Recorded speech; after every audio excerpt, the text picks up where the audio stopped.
and talking to the ladies about plants. And today he's brought some beautiful Christmas specimens that he's going to explain and talk about.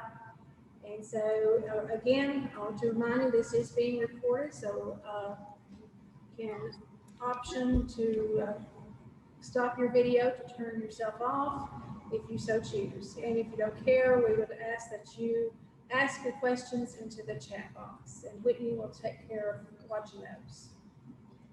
Thank you, and welcome, Bob. Okay, well, thank you. First, let me apologize. I told Christina I had eye surgery last Wednesday. I had my eyelids lifted, so my eyes are sort of scary looking, but they're not as scary looking as they were a few days ago. So I apologize for the sort of scary looking eyes, but they're getting a whole lot better. Like Christina said, I'm one of the owners of PWP Greenhouses, Wolf River Valley Growers in Pall Mall, Tennessee. We've been a family-owned business since 1983. We built our first greenhouse in 1983, and poinsettias was one of the first things that we grew. So we've been growing poinsettias for, over 37 years.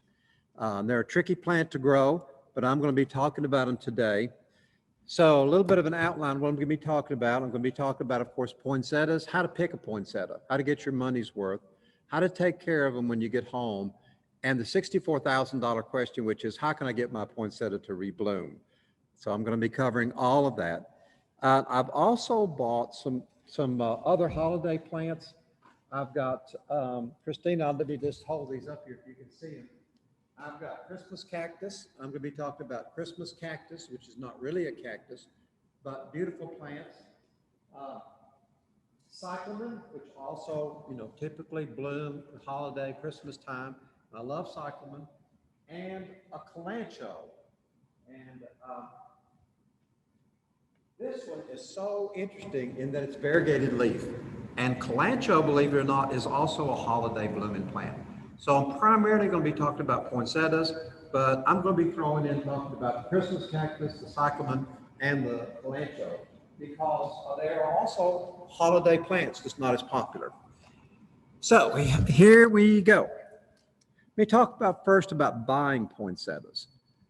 The number one rule I have about buying poinsettias is never buy them in a sleeve and a wrap. And let me show you what I'm talking about. I'll have to pick it up and show it to you.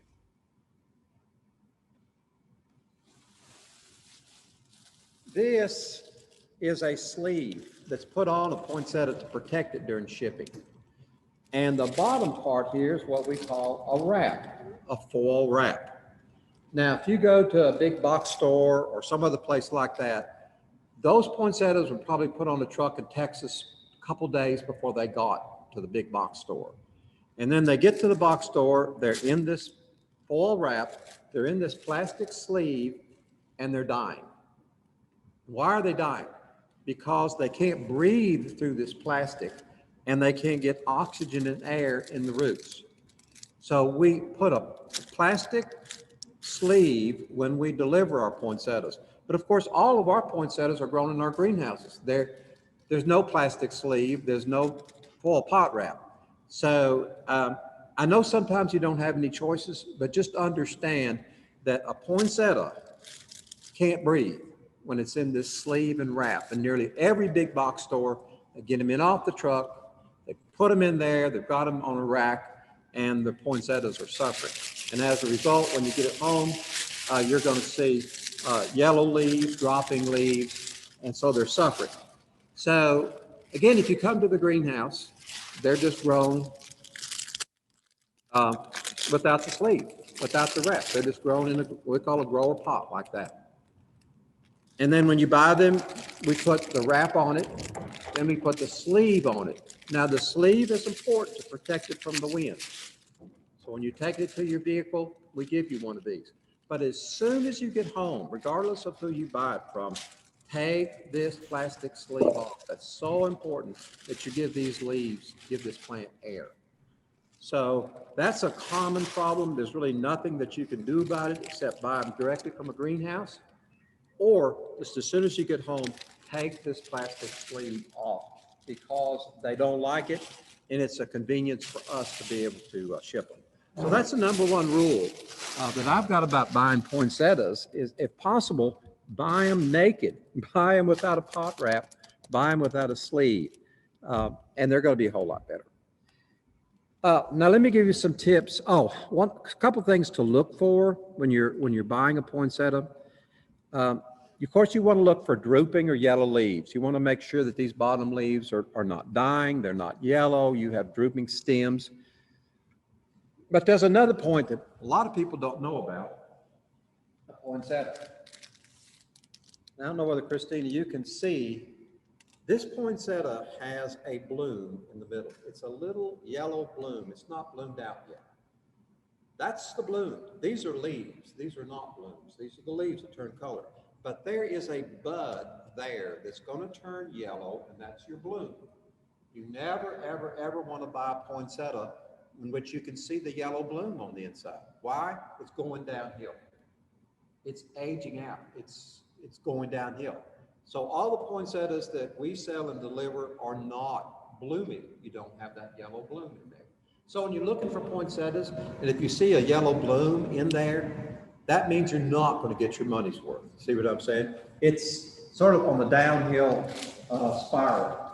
And none of ours really have, of course, they're not really bloomed out. Here's another one here, in which you can see it's just got a little bud there, not a little yellow bloom. So when you go to pick out your poinsettia, make sure you're getting buds, not yellow blooms in the center there. Because that yellow bloom means, hey, I'm going downhill, I'm making a bloom, and I'm not going to last much longer. So that's an important tip, I think, when you're looking for poinsettias, is check out that bloom and make sure that it's not blooming, it's just a bud. Like I said, the best way and the freshest way to get a poinsettia, and I'm not just talking about us, Wolf River Valley growers or PWP greenhouses, is to buy them directly from a grower. Try to find a greenhouse that's growing them. Try to find a garden center that got some fresh poinsettias and they're not sitting in these wraps and sleeves. These are strictly for decoration. All right, let me give you some tips about how to take care of your poinsettia. You know, one of the things that I talk about all the time at the greenhouse is giving you your money's worth. You know, if you don't get your money's worth, you're going to spend your money on something else. So let me give you my do's and don'ts of poinsettia care to get your money's worth. You do want to place your plant in indirect sunlight. Of course, direct sunlight is the sunshine shining directly on the leaves. Indirect is it's near a window and it's getting indirect sunlight. It needs indirect sunlight. I've got here for about 6 hours. The temperature is important. Ideally, poinsettias like temperature between 68 to 70 degrees. They don't really like a hot room. So if you've got a wood stove or a wood heater or something, and if you're like my wife, you're cold natured and it's 78 or 77 degrees, that's not a really good environment. So ideally 68 to 70 degrees is best for your poinsettia. You do water your plant when the soil feels dry to the touch. One of the hardest questions that people ask, and something that it's just hard to help people about, is when do I water my poinsettia? Well, when it needs it. Well, when does it need it? Well, that depends upon how dry it is. I can't say you need to water your poinsettia every 2 days or 3 days. What's the humidity? What we do at the greenhouse is two things. We'll take our finger and insert it in the top ½ inch of the soil, and if it feels dry, we'll water it. Or we lift it up. I can barely lift this pot up here because it's so heavy. If it feels heavy and the top of your soil feels moist, don't water it. The number one killer of poinsettias in your home is too much water. You're just going to love them to death. You're going to walk by and say, well, did I remember to water them or not? And then you're going to water them a little bit, and then somebody else goes by and water. You're watering them to death. It's much better to keep them on the dry side. They'll let you know by wilting if they're really starving. But remember, when in doubt, don't water. Now, when you do water, what I like to do is, of course, you can have your plant at home sitting in this decorative wrap, but you never want to water it when it's in this wrap because it's waterproof. It holds water, and then you've got your plant sitting in water. No plant that we grow likes to be sitting in water. The roots need oxygen just like we need oxygen. So you take it over to your sink and you water it slowly and thoroughly until you see water coming out of the bottom of the pot. That's going to flush out any salt buildup. That's going to give you the water that you need. You leave it there till all the water's drained out. Then you can take it, put it back in this location on a plate, on a saucer or a plate or whatever, even put it in the pot wrap. So it's much better to water it thoroughly when you do water it than just sprinkle over the top. Of course, I've already talked about when you're transporting your plant from the greenhouse or from the store, it's nice to have this sleeve on there to protect it from the wind, to keep it from chilling, especially if it's a cool day. So this also protects it during shipping. It also protects it while you're going back and forth from the store into your car, because these are very sensitive to being chilled, very sensitive to drafts. Another do is do fertilize your plant after the blooming season. In other words, you don't want to fertilize this poinsettia until really January. We've given it all the fertilizer it needs.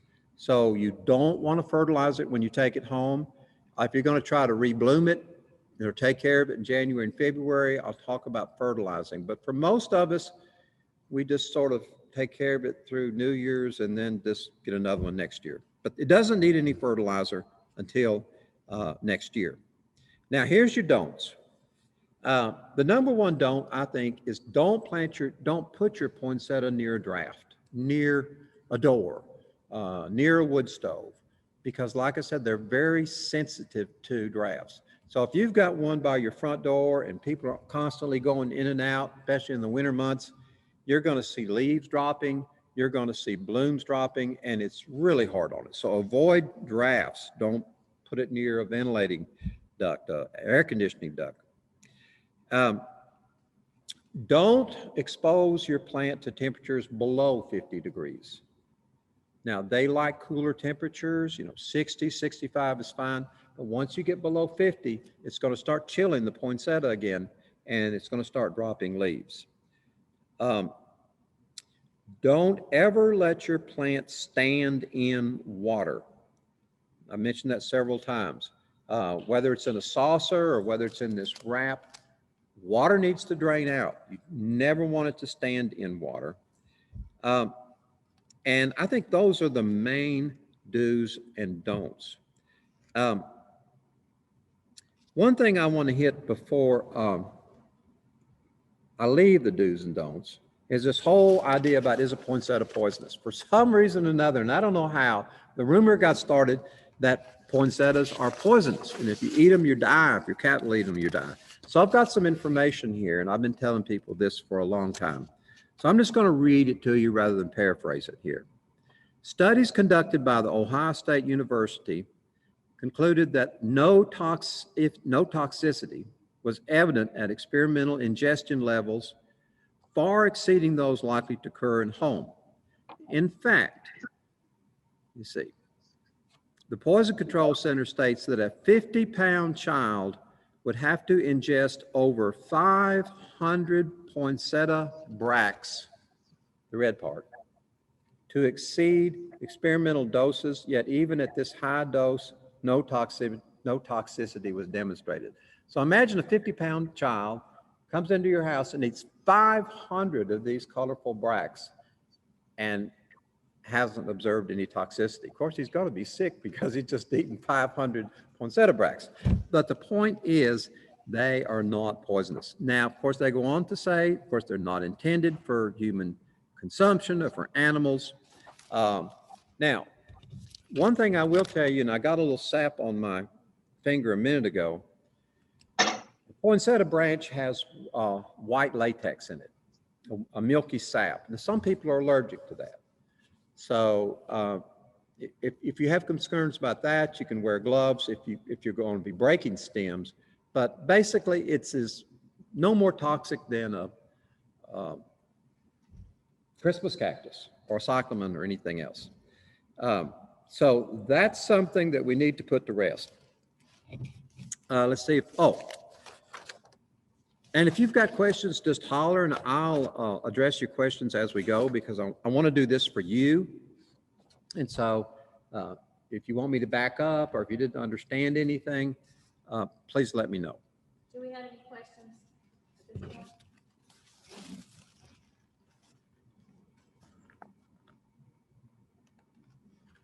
Okay. Here's the $64,000 question that I get all the time. And my mother-in-law was a great gardener. She did not try to get her poinsettia to rebloom, but she kept hers in her sun porch till March, and it was still pretty.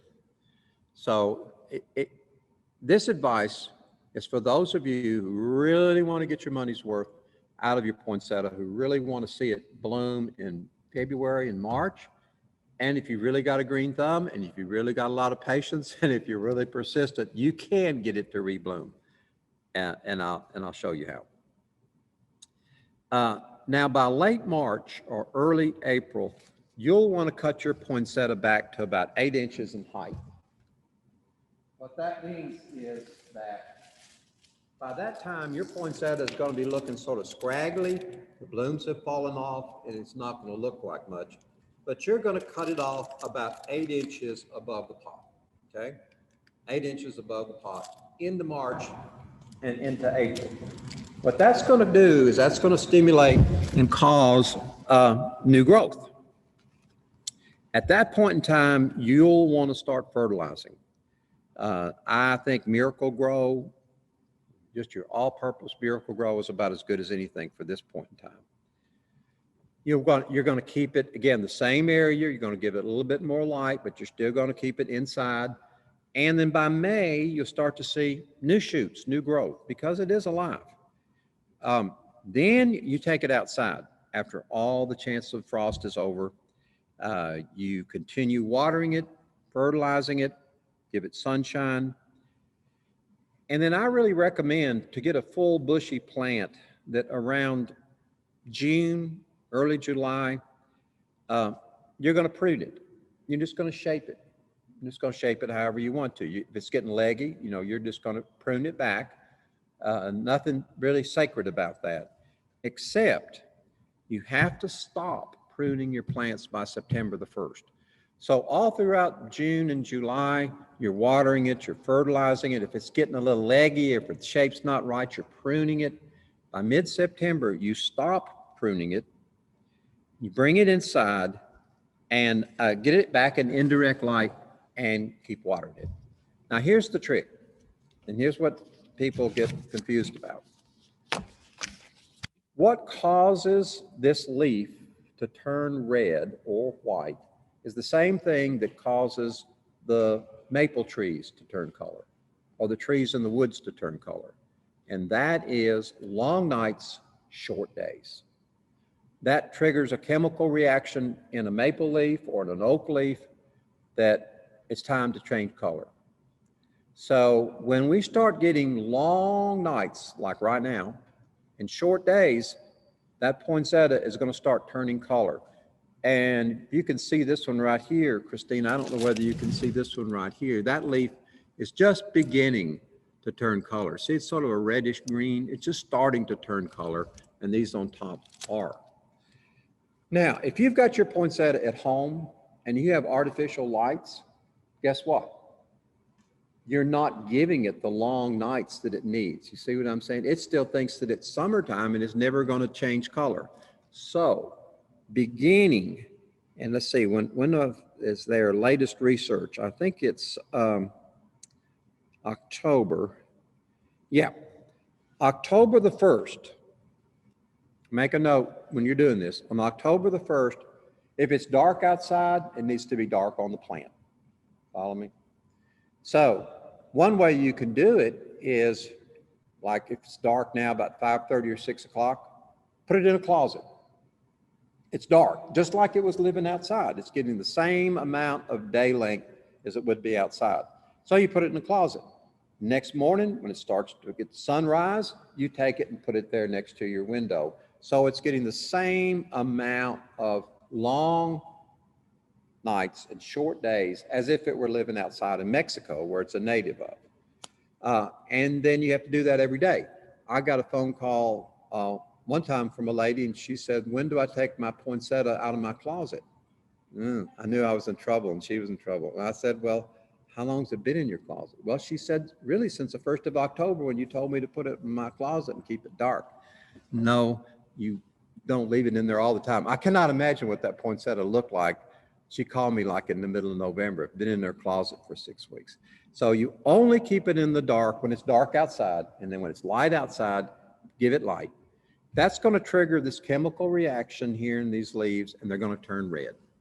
And you can miss a day, but if you miss more than a day or two, this plant's going to be confused and it may never turn color. That's the secret. If you want to keep your poinsettia over and have it rebloom next year, you have to do that. You have to give it the same amount of light that it would be getting if it was outside. I don't really recommend it because I want you to buy a fresh poinsettia every year. Plus, it's a lot of work.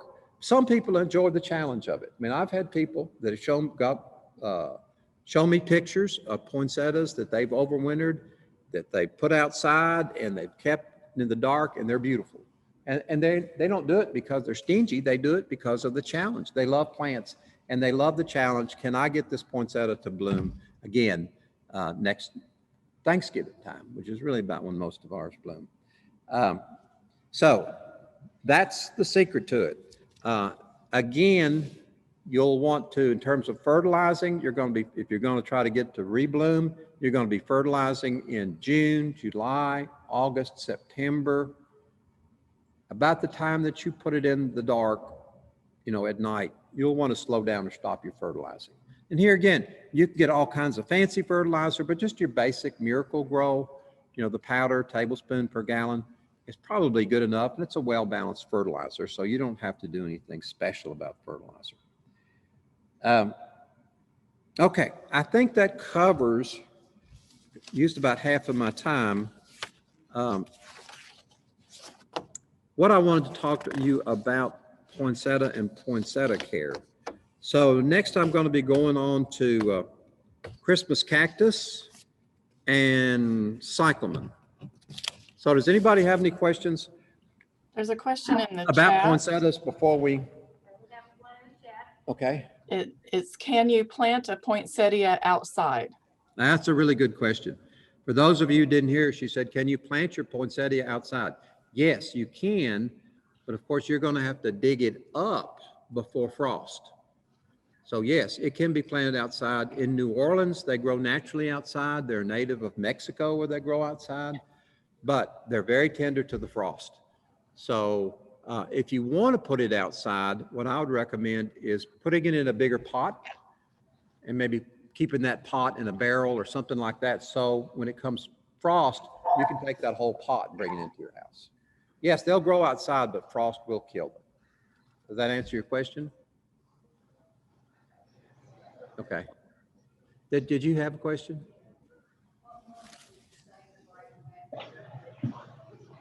Oh, you want to bring your poinsettia back in around middle of September, 1st of October. You want to bring it back in well before frost, well before you get temperatures dipping down into the 50s at night. So middle of September, be a good time to bring it inside. Just remember, you don't want to expose it to temperatures below 50 at night. So it's safe June, July, August, and most of September in our area. It's not going to get below 50 outside. Any other questions? Let me say a couple things about colors. And I brought some different colors to show you. Of course, the most popular color is red. Believe it or not, there are 60 different shades and varieties of red, believe it or not. Dark red, light red, big bracts, oak leaf bracts. But the most popular is red. This is a big, this is a poinsettia, a 10-inch pot. This is the biggest size pot that we grow this in. And you can see what a beautiful dark red it is. And if you look, you're just beginning to see a little bit of a hint of a bud there, red. Let me show you a couple other colors because they're so fascinating. Okay. Let me show you this other poinsettia. Can you hear me better there? Yeah. Sorry, I walked over there to grab another one. This, of course, is a white, but it's the first white that we've had that's truly white. Most all of our other whites are sort of creamy, sort of yellow, sort of green. This one is called Alaska, and it's a beautiful white, and it has a sort of an oak leaf shape on the leaves. You can see it especially on these white bracts. So I like that. It's really interesting. And you can see this bract right here is just beginning to turn color. I don't know whether you can see that. It's the green going to the white. So of course, white is very popular.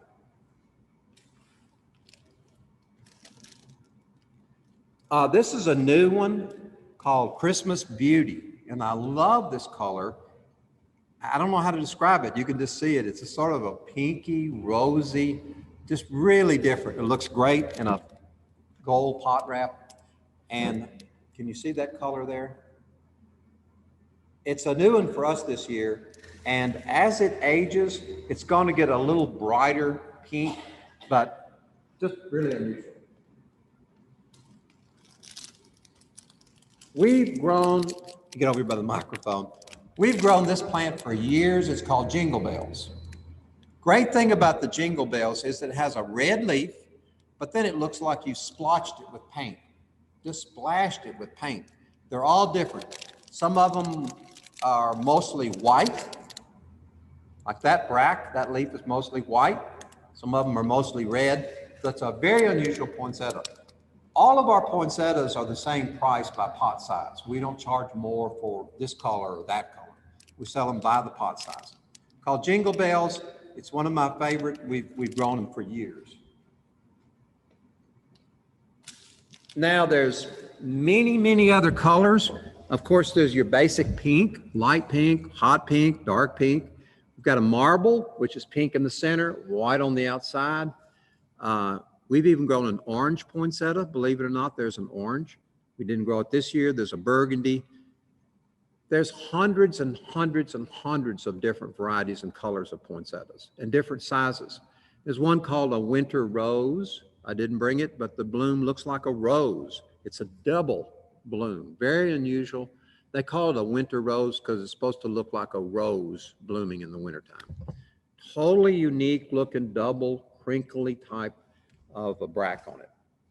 So I just brought a few just to show you a little bit about what they look like in the different colors. There's a question in the chat. Can we order poinsettias from you? Can they order poinsettias from you? Yeah, yes, they.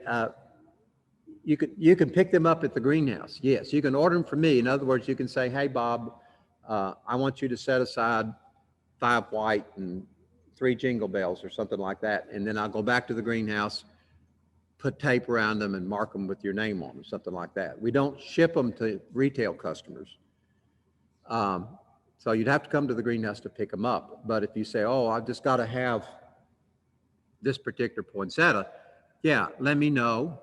And then we can set them aside in the greenhouse, and then you can come and pick them up. Yeah. So how many varieties do we have this year? Wow, I wasn't prepared for that. About 25 different varieties and colors. Of course, there's 4 or 5 different reds, 4 or 5 different pinks, a couple different marbles. We've got about 25 different varieties of poinsettias. Yeah. So here again, the beauty of going to a grower or any other grower is that you're going to see poinsettias that you've never seen or thought they existed before in terms of colors. So poinsettias are like fruit and everything else. Again, I'm just not promoting our greenhouse, but if you can buy them directly from a grower, directly from a greenhouse, somebody who's growing them near you, they're going to be a whole lot better, a whole lot fresher. And it's just going to be a great experience for you to see them all. Any other questions before we leave poinsettias? I'd like to know where your greenhouse is located, please. Sure. We are in Pall Mall, Tennessee, which is in the northern end of Fentress County. I know that's up there with Sergeant York. Up there with Sergeant York. You're exactly right. We are right next to Sergeant York's grave. Oh, okay. Yeah. So if you go to Pall Mall, Tennessee, and go to the park or go anywhere, you will find us. The easiest directions I can give you, and this is the way I always go back and forth to Livingston or Cookeville, But if you're going from Livingston or you're going from Cookville, you're going to be on Highway 111. And you're going to go through Byrdstown, Tennessee, and then you're going to take a right on Highway 127. Highway 111 ends there, and you're going to take a right on 127 north. And we're just 10 miles of the Kentucky line. So you're going to go south 10 miles on Highway 127. That's at the intersection of Highway 11 and 127. Let me give you our phone number, the greenhouse phone number, and I'll give you my phone number too, so you'll have all the contact information. Thank you. So the greenhouse phone number is 931-879-5426. 931-879-5426. If you want a tour, I'll be glad to give you a tour of the greenhouses. We'd like to have at least 6 people, no more than like 15.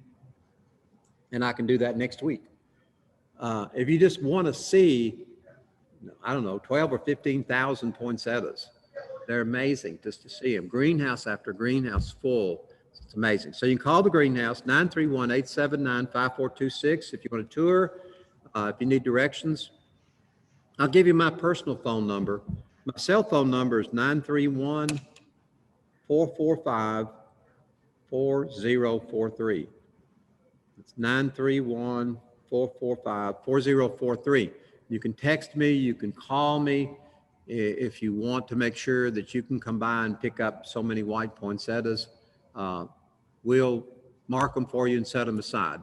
Do our best. You know, if there's one thing that attracts a customer, it's to see something sold. Wow, they got to have it. So they'll take the sold sign out of it, they'll take the tape off of it, and then you'll come and say, well, where is it?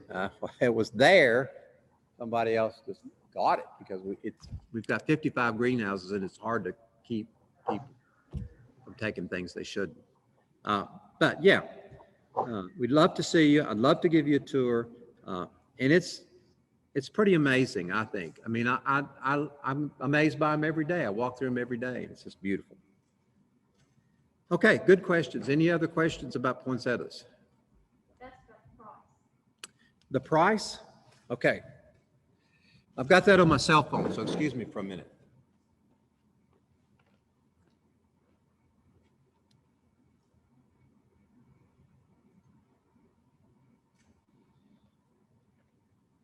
I had to turn my cell phone off because I think it's so distracting that when you're talking, that Linda, my wife, calls me, or my grandson calls me, or something like that. So I've got my phone off, so it'll take a minute to start up. We sell them by the pot size. Most of the poinsettias, and most people buy them in a 6.5-inch pot size.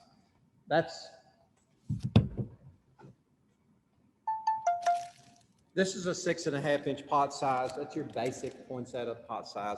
And I think those are $9.99.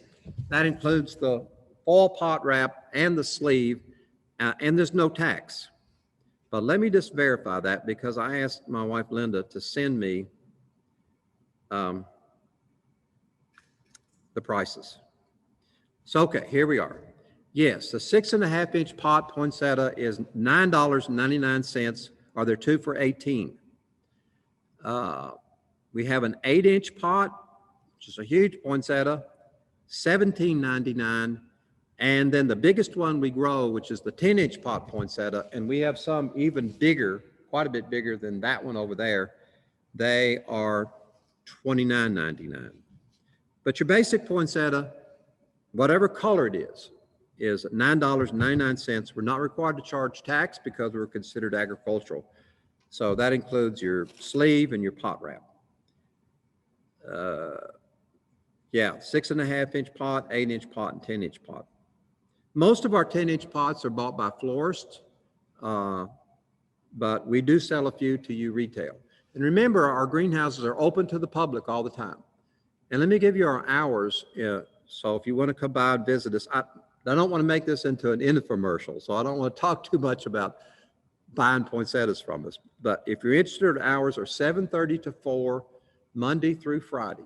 That's in the wintertime right now. 7:30 to 4, Monday through Friday. 7:30 to noon on Saturday, closed on Sundays. And you don't have to call or make a reservation or anything. You can just come by, stop by there and say, hey, I just want to look at your poinsettias. And we'd love to see you. So there you go. Any other questions about poinsettias?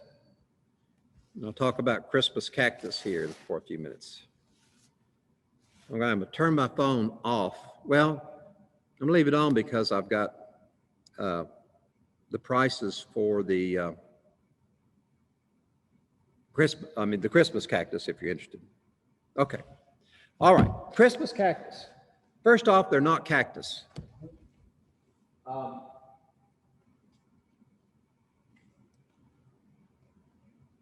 This is a Christmas cactus. It's called a Christmas cactus, or really a Thanksgiving cactus, because it blooms around Thanksgiving or around Christmas time. Now, unlike a poinsettia, these are very easy to keep in your house and have them bloom for years and years. My mother-in-law kept one on her sun porch for 4 or 5 years. So Christmas cactus, they come many different colors. This is the traditional hot pink color right here. When you buy it, again, some advice about buying it. You could see a lot of buds on here. Christina, can you see the buds here? It's not all bloomed out. This is ideal. You want to buy it when you can see the blooms, but it's not going downhill. See what I'm saying? It's like the poinsettia. You want to get it where you've got a lot of buds on it. So this is your basic, typical size Christmas cactus, but don't treat it like a cactus. So let me give you some do's and don'ts about once you get it home. The optimal temperature for a Christmas cactus in your home is 65 degrees, sort of like a poinsettia. They grow a little bit like a poinsettia. However, believe it or not, even though it's called a cactus, these need a little bit more water than a poinsettia because it's not a cactus. You'll want to keep the soil evenly moist, and what I have found is that they benefit from misting. You know, take an empty Windex bottle with water and just, mist it once or twice a week, because that gives it that environment that it's native to, a high humidity environment. So misting that once or twice a week, keeping it well watered, watering it once or twice a week as a general rule, is going to help a lot. As far as sunlight goes, here again, don't think cactus. Don't put it out there in the hot, burning sun. It's just like a poinsettia. Indirect sun. Near a window where it gets indirect sunlight, but not where the sun's beating down on it. I've seen people bring Christmas cactus back and they're just scorched. And they said, what happened? And I say, well, where'd you put it? Well, I had it out in my sun porch in the full hot sun because cactus needs sun. No, it's not a cactus. It's a totally different variety. So moderate light, indirect light, no direct sunlight, just like a poinsettia. Now, unlike a poinsettia, remember in the poinsettia I said as long as it's blooming, it doesn't need fertilizer. These you do fertilizer. That's a difference. As soon as you get it home, when you water it, every 2 weeks you're going to water it with fertilizer. Now, if you really want to get technical about it, you want to get a high potassium fertilizer. If you've got some Miracle Grow is better than nothing, okay? I'm a big believer in just your basic Miracle Grow. But what's best for the buds and blooms is a high potassium fertilizer. And let me give you just a minute lesson about fertilizer. Fertilizer is nitrogen, potassium, and potash, NPK. First letter is nitrogen. So a 6-12-12 is 6% nitrogen, 12% potassium, and 12% potash. See what I'm saying? 6-12-12. 10-10-10 means it's 10% nitrogen, 10% potassium, and 10% potash. That's what's called balanced. These like more potassium than nitrogen. So you want to look for something ideally that's a 6-12-6. 6% nitrogen, 12% of potassium. Now there's two ways you can do that.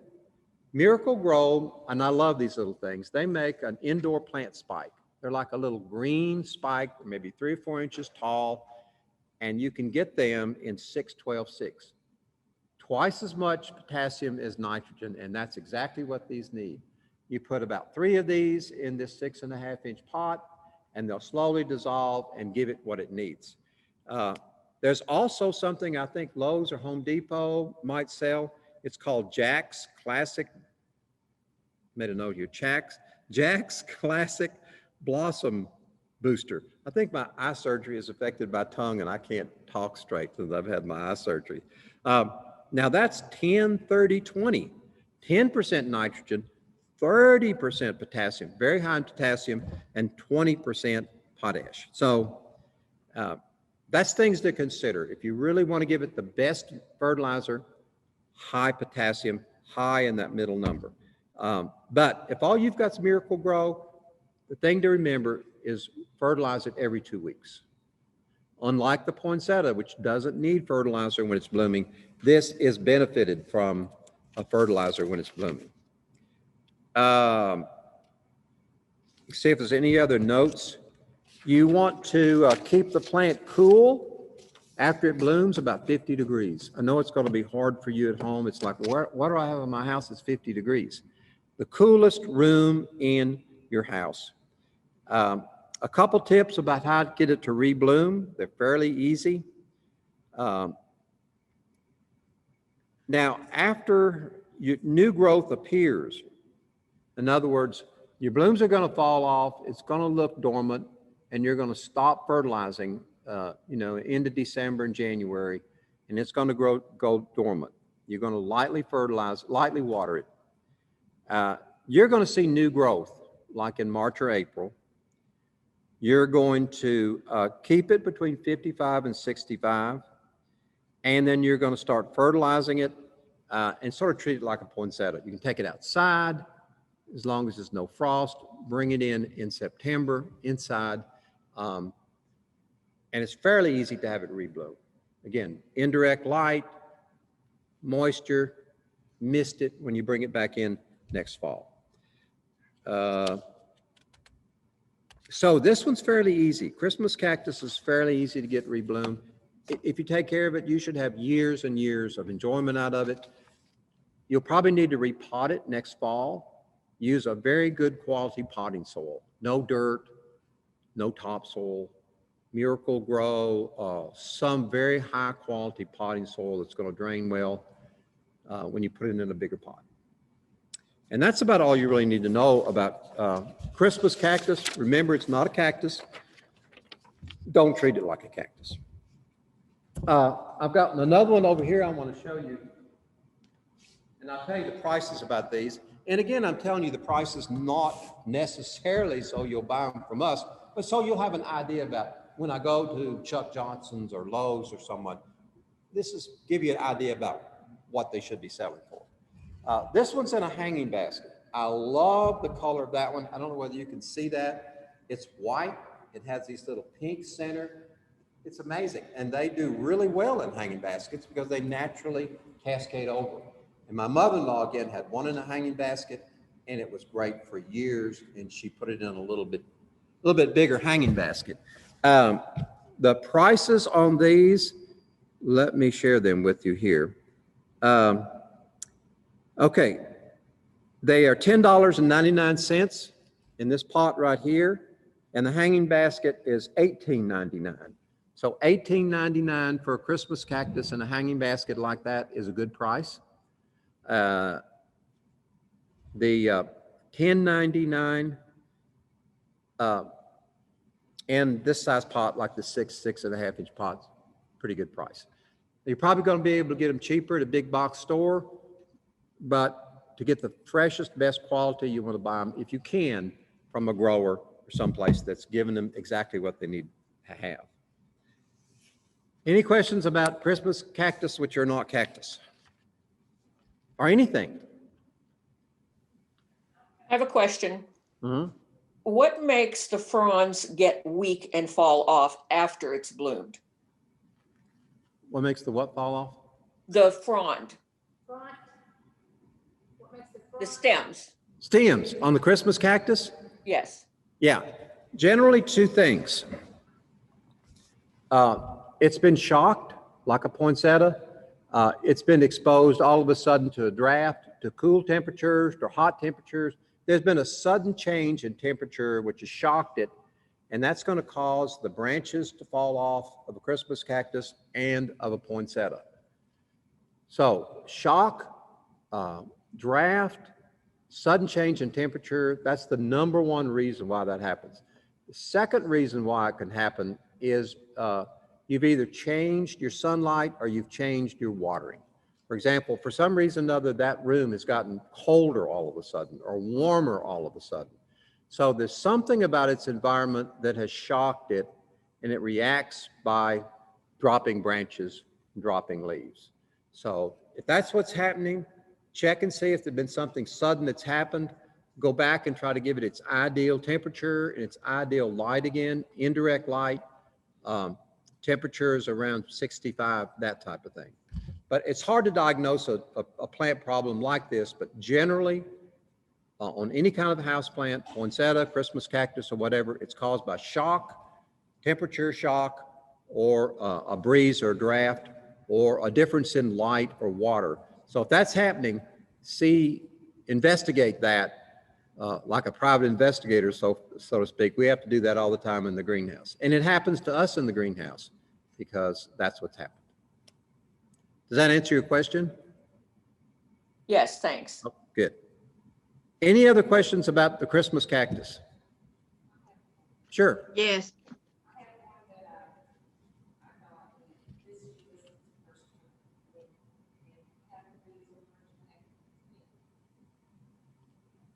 I didn't understand. I didn't hear all that. So half of it is orange, half Yeah. It's the first time blooming, and half of it is orange and half of it is pink. Like on one side. Yep. It's orange, and on the other side, it's pink. Pink. I guess your question is that normal or what's happening there? Bob, if you'll repeat the question, we can Yes. hear the question. She says she has a Christmas cactus in which half of the blooms are orange and half of the blooms are pink, and they're all in the same plant. Like, what's going on there? That's not unusual, because to get some of the more unusual colors, they have to hybridize them. They have to mix them. To get an orange, you have to mix a red and a pink or something. And every now and then that genetics will be unstable and they'll sort of throw back to their parent. That's what's causing that. Now, next year, it should all be one color. See what I'm saying? The genetics are not stable. If you get an old-fashioned white or red or pink like this, it's going to stay that color. But sometimes if you get these odd colors like orange or salmon or that's a cross between two different plants, and sometimes it'll just revert back, or part of the plant will revert back to one of its parents. And that's what your plant's probably doing. Yeah, it's next year it should be fine. Next year it should be all one color. Yeah, but that's generally what's happened, is that it's reverting back to one of its parents, and you'll almost never see a traditional bloom like this do that because it's not crossed. Question. Any other questions? Yes, please. Back to the question about the stem or branch breaking off, can that be replanted? Can that be rooted in such a way that it will grow into a part of another plant? If you've got a good green thumb, you can. Yeah, that's the short answer. Yes, you can root poinsettia branches and Christmas cactus branches, root them in water or root them in a root tone or rooting hormone. Yes, you can. Is it easy? No. My grandmother and the real old timers, although I'm an old timer now, would take geraniums, pull them up from the ground, put them in their crawl space or put them in a bag or put them someplace where they wouldn't freeze. They're barely alive. They're dormant. In the springtime, they'd get them, they'd prune them, they'd pot them and fertilize them, and they're beautiful. There is such a thing as a green thumb. I've been gardening since I was 5 years old. vegetables, hated it, now love it. And been in the business for 37 years. I can assure you there's such a thing as a green thumb. Some people are born with it. Some people are born with it and never use it. Some people have to learn it, but it's best if you can be born with it and then use it.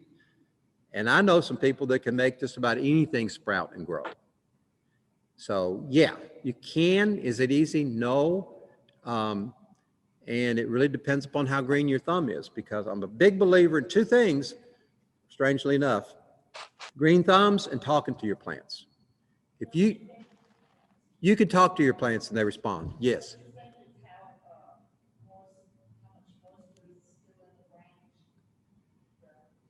Yeah, what she was asking, if you're going to root that branch, you need to do it right away while there's still moisture in that branch.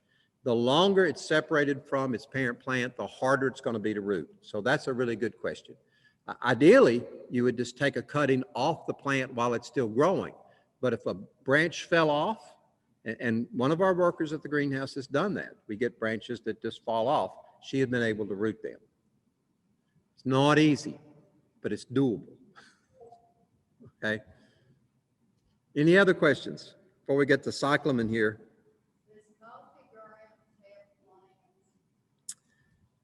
She asked, do coffee grounds help plants? Yes, they do.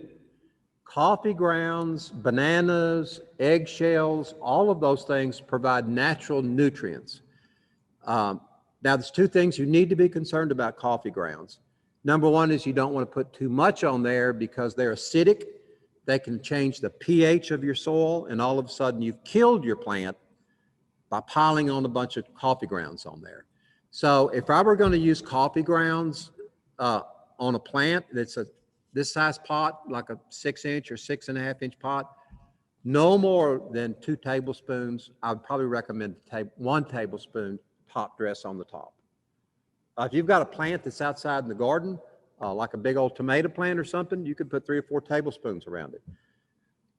But yes, it does provide nutrients. It does help. Just like, guess what? A banana and a banana peel has potassium, and that's really good to put in your hole in your tomatoes. That's a whole nother discussion. But yes, they're good, just don't overdo it around any kind of a plant. Any other questions? Bob, we have about 5 more minutes. Why don't you talk about the cyclamen, and then we'll take questions at the end. Perfect. Cyclamen, let me bring one over here for you.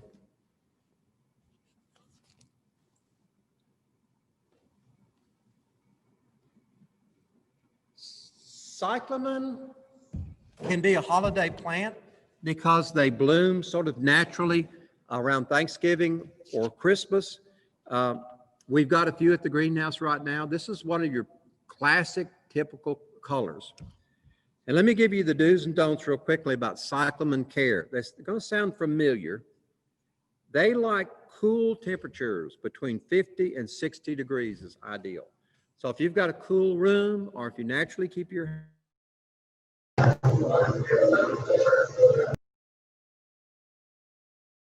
cyclamen. The price of a cyclamen is $10.99 in this size pot, 6.5-inch pot. That'll give you some rules. You might be able to get it cheaper at a big box store, but that's sort of the going price of what they go for. Bright light, no direct sunlight again. And here's one difference in cyclamen and all the other plants that I've talked about in terms of watering. They really like a lot of humidity. The way to get humidity to a plant that really likes it is to take a saucer or a tray, put some gravel, some little bitty pea gravel, some little rocks in the bottom, and then put water on top of that.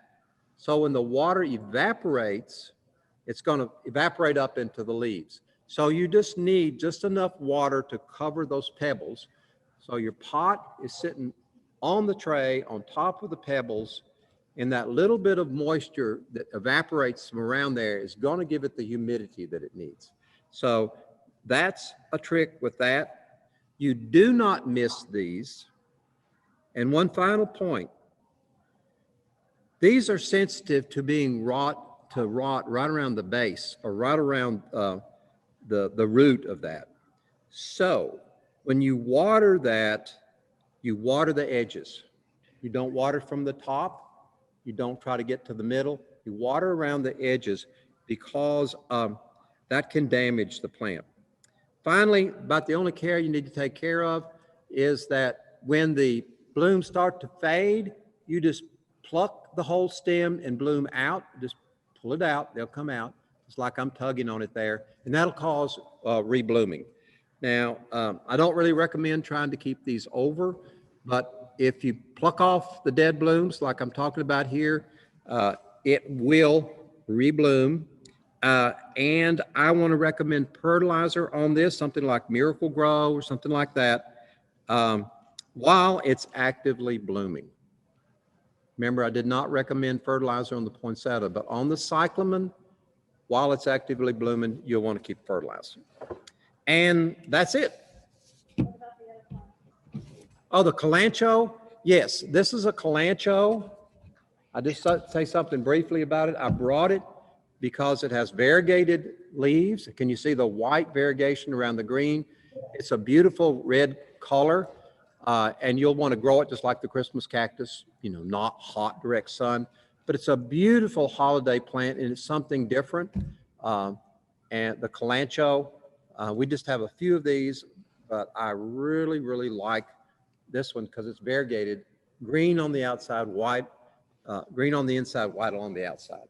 So that's another holiday plant. So you got poinsettias, Christmas cactus, cyclamen, and this calancho, all blooming sort of at different times, but all the way to bring in some holiday color inside your home. Can that be kept and grown too, like the Christmas cactus? Exactly, treat it just like the Christmas cactus. And this is one of those plants that are going to be fairly easy for you to have it to rebloom next year. And that's everything that I've got. I think it's about 2:30. If you've got questions that I didn't address here specifically, please call me. I'll be glad to talk to you here again. My cell phone number is 931-445-4043. And I always enjoy talking to you, and I'm a big supporter of FCE. So thank you. Thank you so much, Bob. We appreciate you being with us and sharing a lot of good tips with us. Thanks so Hey, much. I'm glad to do it. Great program, thank you.